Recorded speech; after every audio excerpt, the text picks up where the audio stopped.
I was starting to get a good response from this newer network that I had built, but I had also established a length of time in the business and the credibility that my existing network started to go, well, you're like not only serious about this, you're really good at it, and you're building a successful business and you're doing pretty well. I think it's time that maybe we should talk. And we grew, I don't know, man, almost 400% in the year of COVID. It was insane.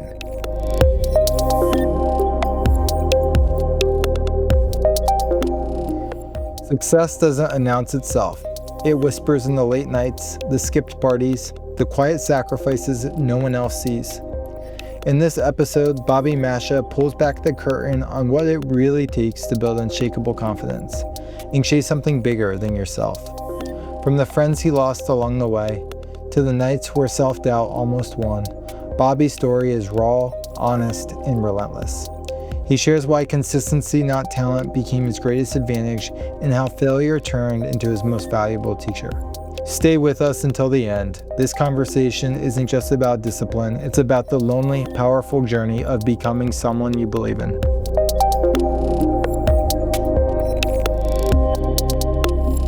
All right. Bobby, welcome to the One Away Show. Thanks for having me, man. Yeah, thank you for being here. I'm glad we're able to do this. So, Bobby, what is your one away moment that you want to share with us today? So, when I started to think about it, I kind of went through the chronological, typical mindset of, okay, where were those different moments in time that, that really were impactful? And I'd have to say probably the most life-altering, life-changing, impactful moments. I was gonna say it was when I left my family business, because you think that the stability going away and going into something new would be probably one of the most. But I think it was when we hit financial rock bottom. And we hit financial rock bottom, and I was petrified to all hell. And we were not too dissimilar from what you have shared with me. We were a lot of money in debt on starting this new venture, into the six figures, and I ended up landing a really big client. And that was the moment where I went from, I have to make this work. How the hell am I going to make this work? When all of a sudden it was that Hail Mary pass that ended up in the end zone. My fingertips grabbed it. I yanked it in. The referee threw his hands up, and we had it was like, yes, we're still in it. We are still in it. And that to me was, one of the things where I felt like I was getting punched in the face a lot.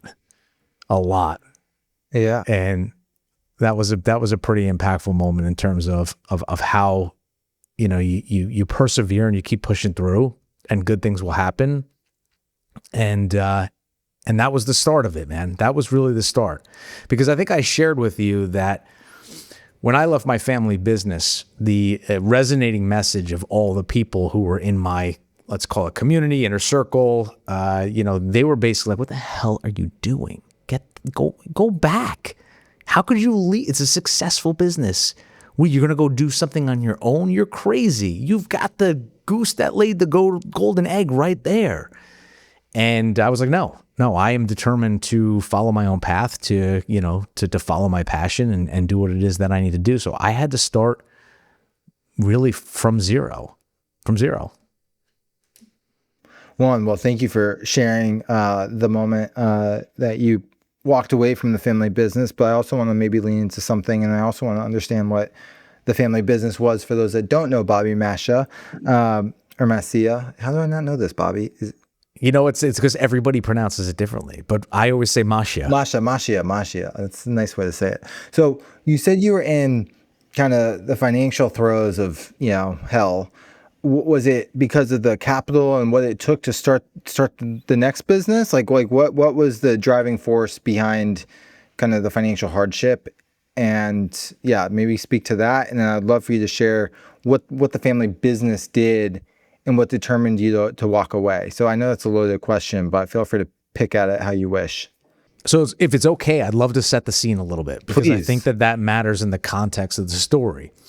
So I graduated from college. I was a double major in finance and marketing. I went to Lehigh University. A lot of my friends ended up on Wall Street, just like I did. And it was a little after 9/11. I was going back for my CFA, my CFA and my MBA. And my parents got sick, had open heart surgery within like 18 months of one another.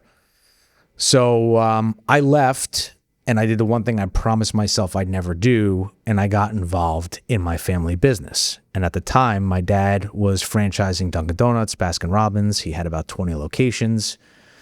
So when I got into the family business, it was with the carrot and the stick of, you're here, you're in the business. I had aunts and uncles that were involved, but just to say that my future was etched in stone, probably to some it seemed that way, but the reality of it was a bit of a dysfunctional family business, which is why I didn't want to be involved with it in the first place. So a lot of people think about the family business and they think about how great it is, but the reality is I was for lack of better terms, I was an indentured servant. Because I lived I sent you to college. Everything that I earned through work was my dad gave me. It was a really interesting dynamic. And I never made a tremendous amount of money while I watched my friends who were all in Wall Street, climbing into this, six figures. And then they were getting closer to the top 5%. And then they were in the top 1%. And meanwhile, I'm sitting here, going, all right, well, eventually I'll be there. So when I left the family business, which came from a moment with my wife where she just, I had my second kid on the way. My wife kind of looked at me and she says, what are you doing? Like, you're killing yourself. You're miserable. And I said, I can't leave my family. Family meant a lot for me. It always meant a lot to me. And she said, you have that family, but you also have this family. And I'm your family. And I support you. If we need to move out of the house, sell the house and move into a condo, then that's what we'll do. But I can't watch you live like this anymore. And that was the moment where I said, are you sure? Because what you're asking or what you're proposing it could be a big shift in our life. And she said, it can only be a shift for the better because you are not the same person that I married. You're burnt. You're fried. So I didn't leave with stacks of cash in an account. I left, basically with maybe a small handful of cash. Like, I had nothing that I really saved up to that point because we had bought the house, we had a kid, we had a second kid on the way. And I really went with, my utter confidence that I was going to make whatever it was, wherever it was that I landed, what it was I was going to do, I was going to make it work. And the idea was I wanted to get back into finance. I wanted to advise business owners because I saw that there was a huge void in advice for business owners, that most business owners were getting sold. I love finance. I love the entrepreneurialism of going out and opening your own business and taking a stab at yourself. And when I did that, it was, it was self-funded. So, you know what it's like to be self-funded and go after, try to find clients and build a business. It doesn't happen overnight. It takes time. And especially with something so intimate as money and money management. And I had to go back for some designations and licensing, and I wanted to become a student of the business. So I started off a little bit slower because I needed to have the right mindset, the right head, the right language, the right confidence before I could really go out and get the right types of clients. And, if you're going to build a good, sound business, you got to put your money where your mouth is. And I unfortunately had to use other people's money, AKA the bank and the credit cards, to do that. It's so cool that you had a wife, or you still have a wife that met you in that moment of misery and maybe just despair around how you were feeling. And that line that you said, this isn't just about your family, this is about our family. I mean, how special to have somebody who is like, hey, like, I believe in you, and like, you're going to do this. Oh, and by the way, I have another kid on the way, and we're going to have to figure out how to support it all.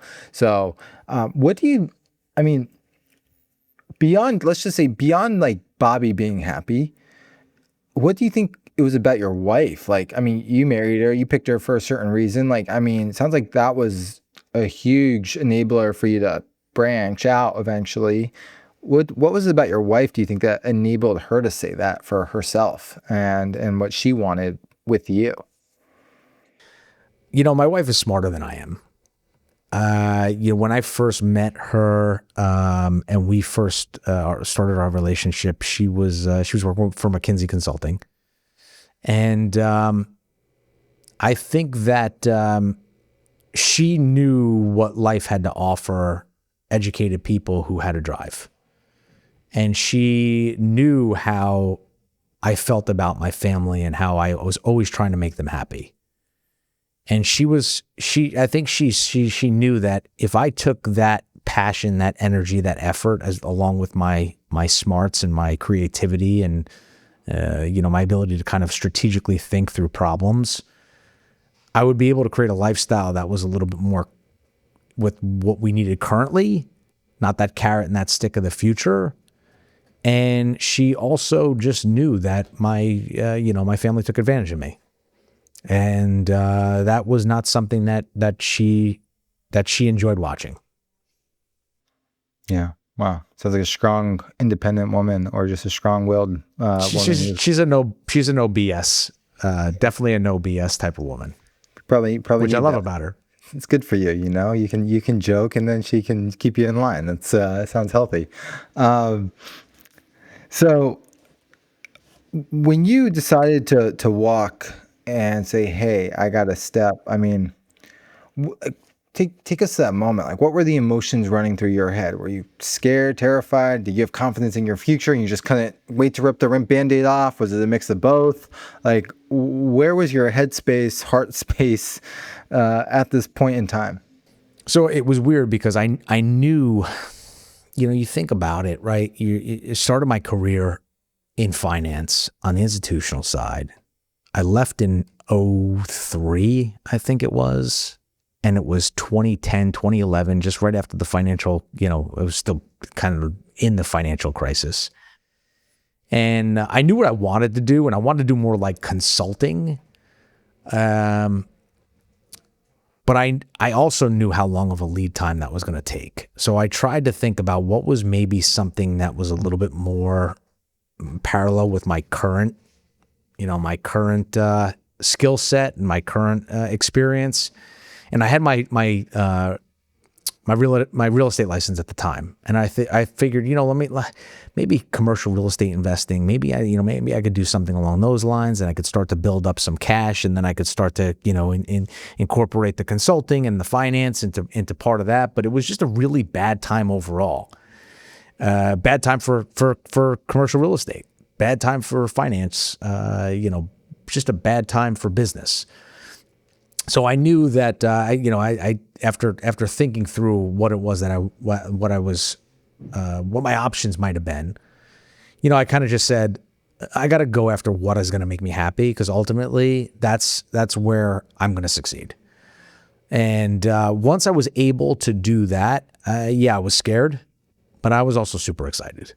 I was almost like, what, this is a long time coming. This is something that needs to happen. And no better time than the present, right? I mean, what are you going to do? You're going to plan forever, or you're just going to jump off? And, my father did not talk to me for a year after that. So we were in the same room, and I had my own gripes with how he handled things. He was not happy that I left. So it was a tough situation. Yeah. Well, first, it's amazing that you were bold enough to leave and walk and get excited about the future that you've now built. I met some of the great team that you've not inherited, but built along the way with you. And there's some good people. So, it seems like I've adopted them from other areas of you're a good father. Can I ask you a question? Speaking of fathers, what's your relationship with your dad since?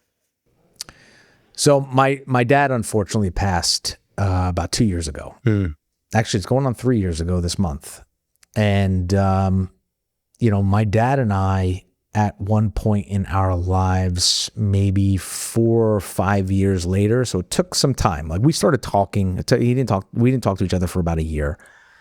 We started to start our relationship over again. And within 5 years, I think we had the best relationship that we ever had in the history of our relationship. And I remember he came by the house, and I had just gotten, I had the BMW. I had just gotten a new Ford Raptor. We had just redone the house, and he pulls up and he looks at the truck and he goes, "Oh man," and he's grinding his teeth. And then when he grinds his teeth, there's something going. The wheels are turning in his head. And at that point, when I was a kid, even when I was working with him, like you couldn't bust his balls when he was in a bad mood because he just got meaner. But since we went through all that, I get, our new relationship was I would just bust his balls because it was what it was. And I'd be like, "What's going on?" And he says, "What?" And I go, "You're grinding your teeth. Come on, dude. Spit it out. What's the matter?" He goes, "I'm jealous." I go, "Jealous? Jealous of what?" He goes, "That's a beautiful truck." I go, took out the keys. I threw it over to him. He goes, "What's this? You want me to take it for a ride?" I go, "No, if you're so jealous and you want it, just take it. Take it. It's yours." And he goes, "What do you mean it's mine?" I said, "You can afford 10 of these. Go ahead, take one. Take it. Go ahead. It's yours." And he goes, "Get the hell out of here." And he hands me the keys back.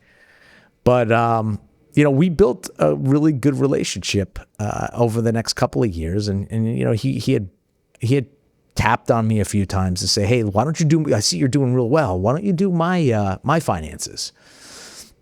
And I said to him, "Dad, we already went down this road of me working for you. I'm not doing it again." And he goes, No, I'm not asking you to come back and work for me. I'm asking you, like, could you do my investments? Could you be my advisor? And I said, "What do you think that is? That relationship is me working for you." I said, "I'll tell you what, I'll look through your stuff.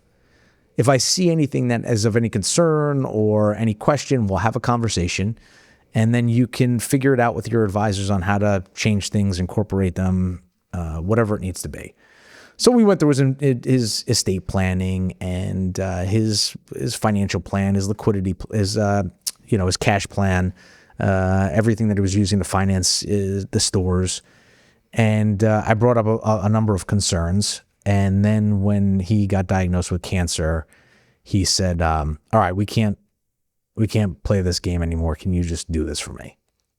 So I hopped in and up until the end of his life, he trusted me with everything. And, we had gone through a couple of conversations that were really tough conversations, but, when he left this world, we were pretty golden. Best relationship we had, like I said, through our whole relationship together. That's so special. I mean, you hear so many people who have they separate from a family member for a while and they die and they never have a chance to come back together, and it haunts them. And maybe you've lost a year of time with him, but sounds like what you gained back over the next few years was significant. And where I'll tell you, we could have gone to the mattresses and argued, and we could have had some tiffs here and there. I think we always kind of knew that we loved each other, but I saw one of the things that he regretted the most, and I think that I would have also felt a lot of like regret, or maybe I don't know how to articulate it, but his father did not stick around long enough to see his successes. He passed away when he was 56 years old. So, my dad never got to say, "Hey, Dad, look what I did." And that pride of accomplishment, he never got to experience that with his father. And, I got to experience that with him. And it's so childish when you think about it. It's so immature. Like, Dad, look at me. Look at how successful I've become. But, I think that would have been, if I hadn't done it on my own, and gotten to the places that I gotten to before he passed, I would have felt like a little empty on that. Does that make sense? It makes so much sense. I mean, it's probably in a way, I mean, I don't want to project or interpret, but that separation of a year, like from him and not talking, it was almost like fuel to motivate you to like be as successful. And even though you guys came back together, to see him see you reap the rewards of your hard work independently. I mean, it's kind of a full circle moment from like no relationship to like a relationship plus like my son's got it in the world. Like he doesn't need me to, exist in a way. It must have been so special for him. I hope so. And if it wasn't, it wasn't, but I felt like we closed a lot of loops that I think he appreciated, as well as I know that I appreciate. Well, I didn't know any of this about you. We're 6-7 conversations deep in our relationship since the beginning of the year, and it's finally getting the real Bobby to come out. So thank you. Dude, family stuff is crazy, man. We could, you start getting vulnerable and start telling stories. I mean, there'll probably be another 25 conversations, and you'll be like, "Holy shit, I didn't even know that." And it's correct. No, I get it. I'm just kidding here. So I want to talk about. You ended up building GRW, Greenbridge Wealth, in this transition.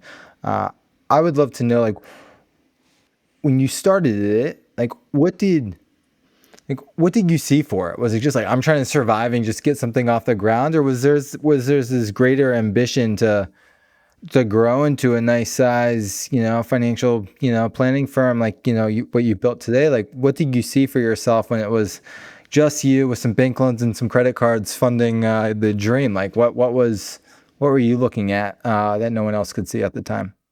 So I have a really big problem with the need to prove people wrong. And I just, it's always been something within me. Like I got to prove people wrong, no matter what it was. Like I got to prove them wrong. If they thought that, in the financial world, when I first got into this business, I wanted to come in as an advisor, and they thought that, accumulating assets and selling products and, sell insurance and sell plans and, get more people, and it's all about the volume. They were like, that's the only way you're going to make money. And I bucked that system. I said, no, I'm not here to just sell people. I'm here to advise people. I really think that I can create a really good business giving people good advice, because I knew that at the end of the day, you give people good advice, and we're in the land of, I got a guy. No matter what you do in New Jersey, New York, and, in the East Coast, it's, hey, I got to get I got something happened to my car. Oh, I got a guy. Somebody's always got a guy for something, and that's the one who wins the business. And I always wanted to be, when somebody said, hey, listen, I'm having problems with my business. I'm having problems with my I need to know something from an investing standpoint. I wanted people to say, oh, I got a guy, and for me to be that guy. So I bucked the system, and part of bucking the system to be really truly fee only, which means that we don't accept any commissions. We charge for our advice. To be fee only, I felt like I needed to open up my own RIA, which is a registered investment advisory firm. Basically, you register your firm with the SEC, and then you fall under the auspices of the SEC, and that's what I did. So it was really to prove everybody that I could do it, that I can make a successful business, a more successful business by giving people really good advice than just by selling them a product. And once I prove myself out, or so to speak, that's when I had a different vision, a bigger, grander vision for Greenbridge. But at first it was really like, let me just prove these guys wrong. Let me just show them how great of a business I can build, and then we'll think about where we're scaling it. But I couldn't focus on that until I got through the first part. Yeah. I mean, I do think, Bobby, though, that there's like external fuel is good until it isn't. Like it lasts until it doesn't. And it seems like what I'm hearing you say is, you know, I had enough of this external fuel to say I'm going to prove XYZ person wrong. And it did. It lasted and it served a purpose until maybe it didn't, or you moved on to the next person to prove wrong and more fuel along the way. So, I mean, I also resonate deeply with that journey for sure. I mean, I think I've let a lot of that go. We can talk about that another time, but I also resonate with the fuel of what that created. So you had people that you wanted to prove wrong. You were doing it kind of a piece at a time. Was it just you? Like, how did you go out and be that guy? Like, how did you start building that reputation where people thought, yeah, Bobby, I got to make the intro? Like what were you doing on a day in and day out basis to build that reputation and ultimately clientele to get to where you are now? So I spent a lot of time early on, like I said, cutting my teeth, getting my designations, doing that extra work to understand advanced taxation, advanced estate planning, how to look at things from a financial planning perspective that made a difference in business owners' lives. And, in doing that, I had teamed up with a couple of guys that we had a quasi partnership that we created. And because I didn't want to be the sales or the person selling products, I was the advisor guy. We had another guy who sold insurances, and then we had another guy who really focused on 401k and retirement plans. So when we would go out, it was whoever started the conversation. Ultimately, we would open it so that this way, if there were opportunities for the other two, that would be the best way to go about it. So that gave me a little bit more, I would say, a little more reach at first. I was comfortable. I had a couple of buddies that we befriended each other, and we were looking at things together and doing things together, splitting up costs. So there was some cost efficiencies that were happening. And what happens was, while we got along and we enjoyed each other's company, and we thought that each brought value to the table, work ethics were a little bit different between the three of us. So, me having a relentless drive, I was like, listen, as much as I love you guys, I got to go do this on my own. And I left, and that's when I opened up my own firm. Now, I had cost is always an issue when you start things, right? I could take on debt, but it's a matter of where do you put the money when you want to put it to work in the most efficient and effective place. And for me at the time, I started to really evaluate, or if I were able to multiply the efforts that I did that were the highest paying efforts, and I could take off some of those lower per hour job type of activities, what can I do and how can I set that up? So I'd hired a few assistants. I had gone through one and then another, and they were within the price range that I could afford at that time before I really overstretched myself. And I got introduced to a woman who came through a couple of different clients, and we were not able to kind of come to terms on where she needed to be and where I needed to be to make it work. And we stayed in touch, and 12 months later, I was there. She was looking forward to the opportunity, and she came on board. And that was about the time where I think, there's also a point where you put your message out to the world for long enough. And like I said, I had to build new networks. These weren't existing people in my inner circle, but I was starting to get a good response from this newer network that I had built. But I had also established a length of time in the business and the credibility that my existing network, or my original epicenter community, started to go, well, you're not only serious about this, you're really good at it, and you're building a successful business, and you're doing pretty well. I think it's time that maybe we should talk. So when that started to happen, I had the right person by my side, and we just had, and COVID ended up happening at the same time.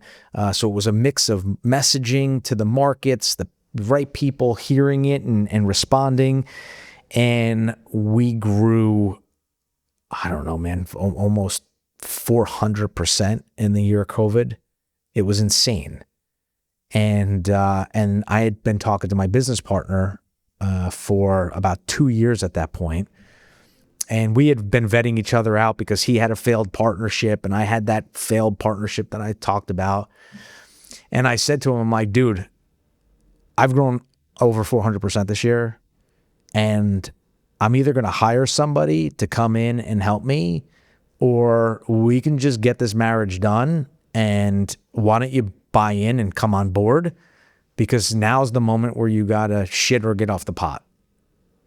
And he literally said, all right, dude, I'm ready to shit. Let's go. So it was, that's how it started. It really started from like a lot of, it was almost that moment of, what's the story about the guy who was bought the land and he's digging for gold, and he's digging and he's digging and he's digging and he doesn't get anywhere. And then he says, all right, you know what? There's just no gold here. And then he gives up and he sells the land. And the next guy who comes in, he goes 3 feet into the ground, and all of a sudden he strikes the biggest gold mine in North America. That's what most business owners fall peril to. It's really, really hard. And then all of a sudden there's just a moment that you can't expect, you can't anticipate. You don't know when it's going to happen, but the floodgates open up and your persistence kind of pays off. And that was what happened with me. That's amazing, Juan. It's also amazing, 400% during the pandemic, when a time when people are reevaluating their life in the deepest of ways, clearly their money decisions. Well, dude, you remember what happened, right? I mean, everything shut down. You could not do anything. So what did most people do? They watched a lot of TV. They drank a lot of wine. They maybe got into exercising, and they scoured social media to feel some sort of connection, because there was no other way to connect unless you call people. But I use social media, and part of advising that I think is giving people advice that's tailored to themselves. And the biggest thing that I had said over my social media marketing campaigns at the time was, guys, listen, you can't close your eyes. You can't wait for this to be over. You can't sit stagnant. Diversification of throwing all the shit at the wall and seeing what sticks, that's lazy asset management. That's not going to get you out of this thing. What you really need to do is strategically start to reallocate and start to find the things that are going to come out of this pandemic and rebound faster than the other stuff that you might have. And that's the stuff you just sell out and start double downing in the right spots. And I just gave it different example after example after example for months at a time. And all of a sudden it was like, we need to talk.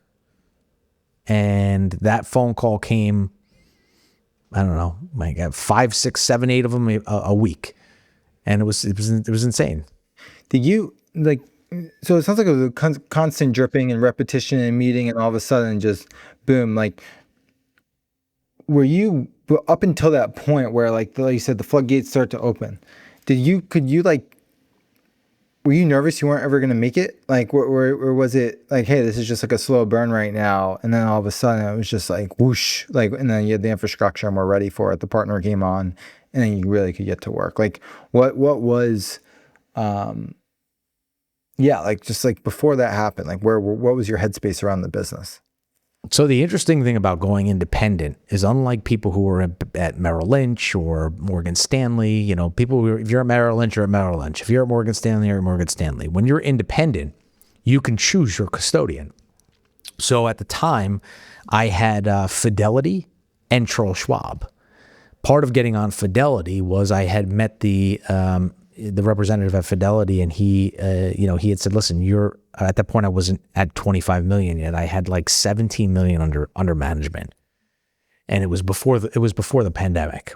And he's like, listen, we're going to give you all the technology. We're going to give you everything you need. You're not at our 25 million minimum.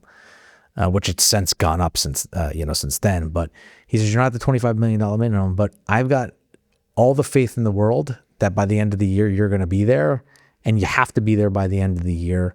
Otherwise, they're going to make me kick you off the platform because our minimums are 25 million. But I have all the faith in the world. And then 2 months, 3 months later, the pandemic hit, and my entire client portfolios went down about 30% with the entirety of the market. So I'm like, holy shit, I now have to go further, faster, and I'm running out of time. Like, I got to get to this number. So there was a little bit of a sense of, I had I was being held to the fire, and I needed to hit that number. So, makes you think outside of the box. It makes you try to be a little bit more creative. You can't sit and rest on your own laurels. You have to do something, and you have to make it happen. And, for me, the easiest thing to do was consistency of social media. And at the time, I was talking a lot to, I'm friends with Gary Vee's sister. And she had called me up and she goes, I see you on Facebook all the time. And I was like, yeah, I got to do what I have to do. I said, I see you on Facebook too. And she says, you've got to be more consistent. This is what you have to do. She goes, I'm telling you, this is right out of Gary's playbook. I'm doing the same thing. Look at how many followers I have. Look at how many followers you have. Let's get this thing going. And she would, text me every once in a while. That's a great video. Do another one. That's a great video. Do another one.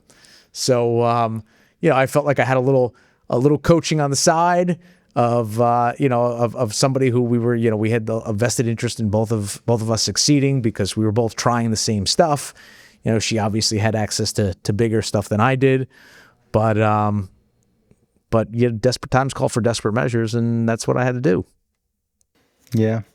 The early Bobby on video, I'd like to see some of these throwbacks 5-6 years ago. Just go right on Facebook, man. I think archives everything. I've got my daughter on the door of my backyard because I was using the door as a whiteboard, the glass on the door as a whiteboard.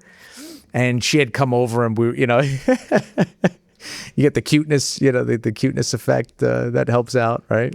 Yeah, that's awesome. I mean, it sounds like your daughter, she knows, you should put some more money in her portfolio as you grow it over time, given that she helped you get your business off the ground. Listen, and she did. We did. She was the puppy dog, but she was your daughter. It was good, Wow, this is cool. This is really, really cool to hear what created the velocity for you. And it seems like you were doing all the right things with relationships, content, and, being the person to say, I've got a guy. But that's why I believe in marketing so much, and the right people to help you and the right things to do is it's not always an exact science, right? It's almost like a social experiment. And the game is really about longevity and consistency.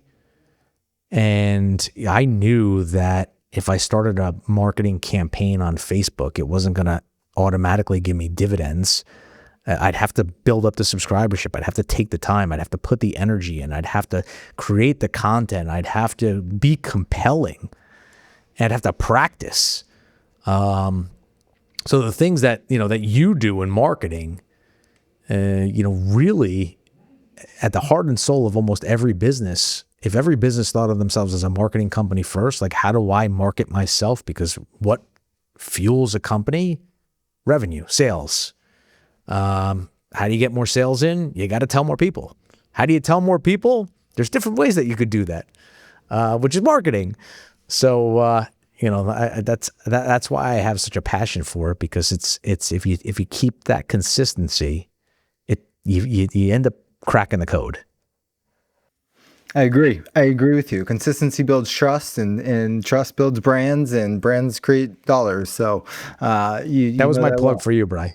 Oh, that was very kind of you. Thank you. I was clearly in the future of my next question. I should have been more present and anchored, but thank you. It is fun to watch your stuff, though, Bobby. And I know your guys that do it, and I think they're doing a good job. If you're a founder looking to grow without raising capital or giving up control, Relent is built for you. Founded by entrepreneurs who've scaled without outside funding, Relent helps companies find and retain talent, lower operational costs, and reinvest in growth. We've hired nearly 10 team members through Relent and streamlined our entire cost structure, freeing up capital to put toward what matters most. Even small teams can set up offshore operations quickly, compliantly, and without heavy infrastructure. With deep expertise in the India-US corridor, Relent combines cultural fluency with operational rigor and guides everything from team design to long-term scaling. Grow on your terms and start with Relent. To learn more, visit relent.team/arcbound. I would love for you to share where this is compounded. GRW is compounded into 6 years later, 7 years later, very fast into a very strong IRA. Where's the business today? Feel free to shout out, your adopted family, that you've mentioned earlier. Where's the business? Where's it going? It's truly impressive, the size in such a short amount of time. And I'm sure it's only going to compound further. So 9 years ago, it was just me. That woman that I spoke about was Stacia, who's still with me. She's our director of client relations. Jordan came on as my partner. Then we brought on Danielle, who's our, she really helps to keep the operations and she's part of the glue and the fabric of our culture and who we are today. We then brought on Brandon and Sean, who are two of our young analysts who over the past 3 years have grown and flourished into amazing financial guys. We brought on Luciano, who's my executive producer for my podcast, who helped me to, put all of my personal branding together. And he's going through his advisory licensing and he's doing a great job. We've got Jess over in marketing who, she kind of puts everything together for our marketing and making sure that our messaging is going out right. Wendy, who comes in to us as an attorney, is our chief compliance officer, as well as she's, our COO. She's my integrator and the person who makes sure that I get to all the things and do all the things that I need to do, which is Carrie, who is, she kind of helps me to keep my life, scheduled and regimented. So this way I'm not double booking people or I'm not throwing out times and dates or I'm at the meetings that I need to be at. So between that, we've got, like I said, Stace, Jordan, Danielle, Kerry, Brandon, Sean. Isn't that what 11 of us? 12 of us? 12 of us. Wasn't there a Donald? Donnie came in. So Donnie's a long time friend of mine. And Donnie and I have known each other for over about 15 years now. And we've always talked about how do we do something together. And Donnie joined us last year, and he's been a huge imprint on what we're doing for bringing in new clients and some of the things that we're doing internally to make sure that we're managing the clients appropriately through our CRM system and his information technology knowledge and how to implement it with the team has been huge for us. I'm glad we could remember him. I feel like the GRW mascot overlooking the team. It's cool to hear you talk. I feel like our first few calls, you brought in everybody, and it was you care. It seems like you've just taken you built a team very intentionally with a very caring culture. But clearly, it seems like some hard workers who really are not scared to speak their mind and kind of say, hey, this is what needs to happen. Last question before we wrap here. Walk me down 5-10 years from now. Where's GRW? Where's Bobby? What are the conversations you're having that you just can't have today? So, one of the things that I look at in the sense of, where we're at in, just in the world in general is in 5 years, in 2030, we have every baby boomer is going to be over the age of 65. 2030 is also a year where AI is going to reach singularity or scheduled to, right? So you've got two really monumental things that are going to happen. And, AI is going to be a disruptor. baby boomers are the biggest discretionary spenders in our market. They also own a majority of the small businesses. How they're going to transition out of their business, how they're going to set their business up for sale, if they're even thinking about it, if they have a plan, if they have a purchaser or the second generation or third generation is going to take over the business, and how do you increase the success of that? But also pair that up with the ability to kind of stay at the forefront of technology. And I look at it as there's going to be two sides of that coin. It's either going to be the acquirer who's going to get things at a discount because those people are not ready to sell, or they didn't do the appropriate forecasting on how technology was going to impact their business, and the value of their business starts to dwindle over the next couple of years. Or you're going to have the flip side of that, which is going to be the successful person who's able to kind of put all the pieces together to plan for their business, to live the life that they have always, envisioned themselves having. And I think that is a huge market that thought about and has been living the American dream and wants to make sure that their version of the American dream becomes a reality. Greenridge is going to be the company that is going to help them fulfill that vision of theirs, whether they're on one side of the coin or the other. And the more and more we grow our team and our skill sets and our offerings, we really believe that at the end of the day, as great as we think we are and as customized as we are in investment management, the value really comes from the team and what we're able to bring to them, both qualitatively as well as quantitatively. So how do you build that business? How do you set it up? How do you find that business? How do you value it and look to acquire it? What are the things that you need to put in place? Are all things that this team really helps to do. And I think the deeper and deeper we go down these next 5 years, I would say the more robust our team is going to get, and the better execution to help people at a grander scale is going to be the goal. So we have business consultants now that are going to help clients do more than just give them advice. We're going to go in and help them execute on it. We are going to prepare them for that liquidity event. We are going to prepare them to look over the documentation and do the due diligence if they're going to be making acquisitions. So it's, and we've aligned ourselves with some really amazing professionals that are in complementing fields like M&A attorneys and investment bankers and CPAs that can really kind of come in and give the full suite of services that people need in order to get these things done. So I'm super pumped about the next 5 years and beyond. I'm really psyched at how we've been able to kind of distinguish ourselves in the market as the professionals, servicing entrepreneurs. So that's where I get jazzed up, man. This is the kind of stuff that gets me fired up. I love it.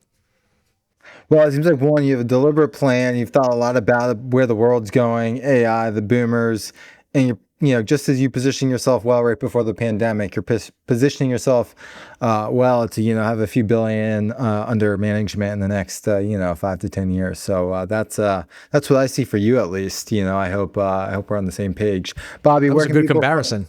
What? That was a good comparison. Drawing that comparison of COVID to 2030. I didn't even think of it that way. It's your future. Few billion. That's why you get paid the big bucks. One day. Bobby, where can people find you? You know what? Right on my website, bobbymascia.com. And I'm on, pretty much every social. GR Wealth Plan is our business address, grwealthplan.com.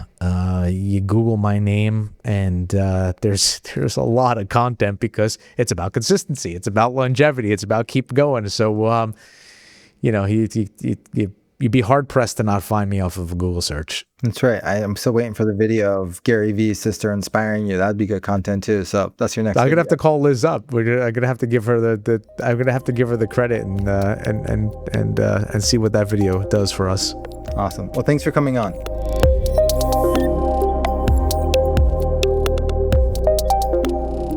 Bobby's journey is a reminder that success isn't built in the spotlight. It's forged in silence. It's the 5 a.m. mornings when nobody's watching. It's choosing growth over comfort, even when it costs you friendships. It's showing up day after day when quitting would be easier. If Bobby's story spoke to you, follow the show and subscribe wherever you listen to podcasts.